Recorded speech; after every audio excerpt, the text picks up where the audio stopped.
আবারও Rafale. France থেকে আরও 26টি যুদ্ধবিমান কিনছে ভারতীয় নৌসেনা। ফ্রান্স থেকে রাফাল মেরিন কেনার এই চুক্তিতে ইতিমধ্যে ছাড়পত্র দিয়েছে ভারতের ক্যাবিনেট কমিটি অন সিকিউরিটি। প্রায় 63,000 কোটি টাকা ব্যয় করে এই ফ্রান্সের রাফাল মেরিন কেনা হচ্ছে। এই 26টি যুদ্ধবিমানে 22টিতে একজন করে পাইলট এবং বাকি 4টিতে 2জন করে পাইলট বসতে পারে। গত বছর নভেম্বরে ফ্রান্সে গেছিলেন ভারতের জাতীয় নিরাপত্তা উপদেষ্টা অজিত ডোভাল।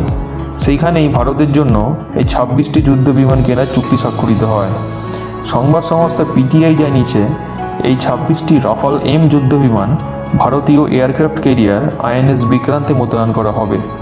চুক্তি চূড়ান্ত হওয়ার পর এই সমস্ত রাফালগুলি ভারতে আসতে 2029 সাল সময় লাগবে। এই চুক্তি হওয়ার ফলে ভারত মহাসাগর, বঙ্গোপসাগর এবং আরব সাগরে ভারতীয় নৌবাহিনীর শক্তি প্রচুর পরিমাণে বৃদ্ধি পাবে বলেই মনে করা হচ্ছে। আপনাদের কি মতামত কমেন্ট সেকশনে জানাবেন। আর চ্যানেলটি ভালো লাগলে সাবস্ক্রাইব করে আমাদের সঙ্গে থাকবেন। ধন্যবাদ।